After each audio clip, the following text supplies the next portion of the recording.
Okay, alright folks, this is kind of a weird angle, but anyway, we're going to have a go at it. As I said, this is my first repotting video, so bear with me.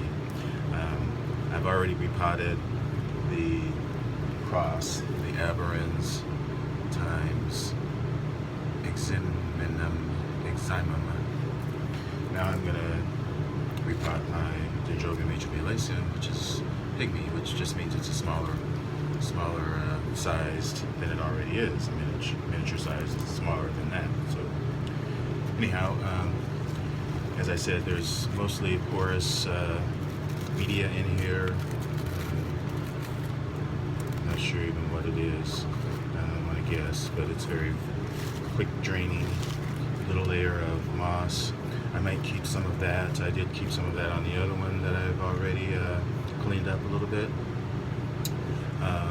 But I'm going to make sure that I get a lot of the media away from the roots. So like I said, this is what it looks like on the inside.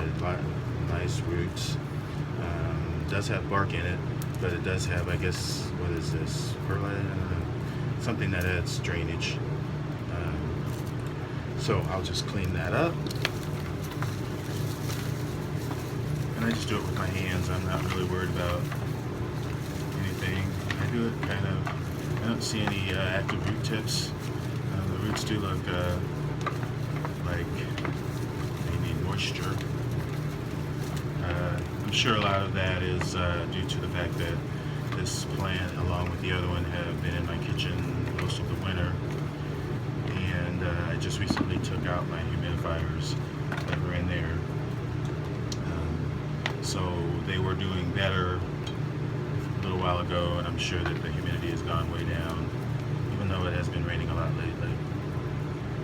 But anyhow, so that's pretty much how I'll do it.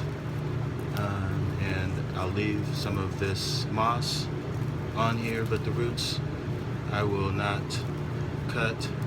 Pretty much I will just leave it like it is. I'm going to pot it up in this net pot. Again, it will allow the roots to get good airflow and keep them moist. And as I said, I'm going to be using lava rock. Okay, so I've got my pot, I've got the plant, I've got my lava rock. What I'm going to do is I'm going to add a little bit of to mix it up a little bit. Some Laker beads. They've actually been soaking in a little bit of kelp solution. So there's about that much in the bottom. Then I'll put my plant in there so that the top of the plant is just right at the brim of the pot. And then I will just start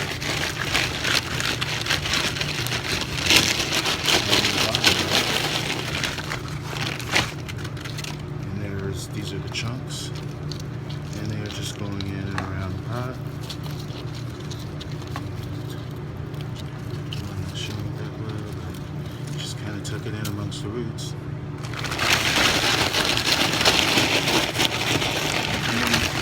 To help maintain moisture as well as quick drainage. Tipping over, as these are prone to do with the stout and heavy pseudobulbs.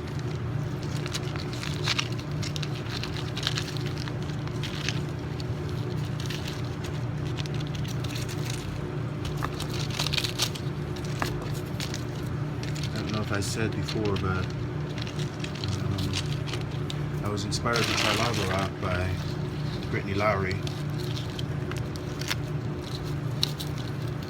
There's that plant. See, there's still spaces in between, plus that lava rock will also capture some of the water. It is a little bit porous and it will retain some, a little bit.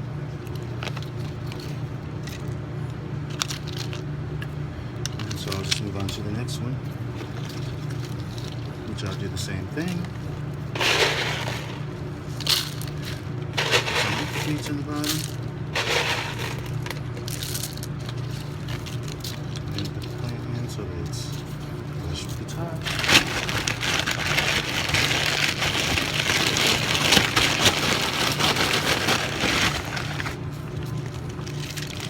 And then just start filling it in around the sides. Making sure that it's initially somewhat tucked in there, gently, but you want it to be secure. You not want it to be jostled around a lot, especially when they're just starting to initiate roots.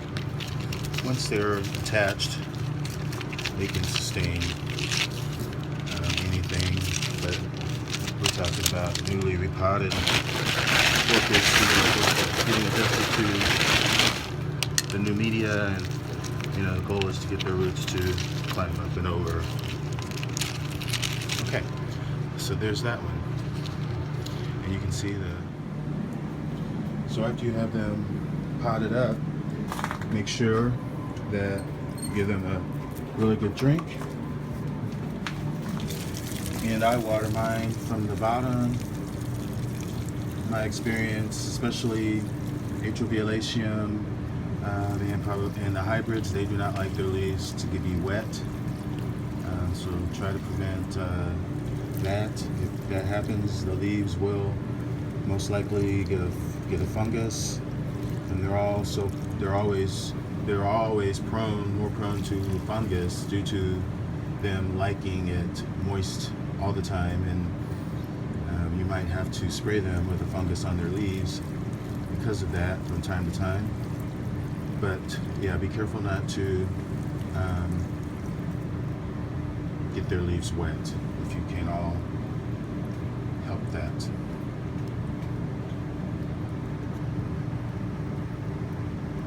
So this is the result of my repot. You can see that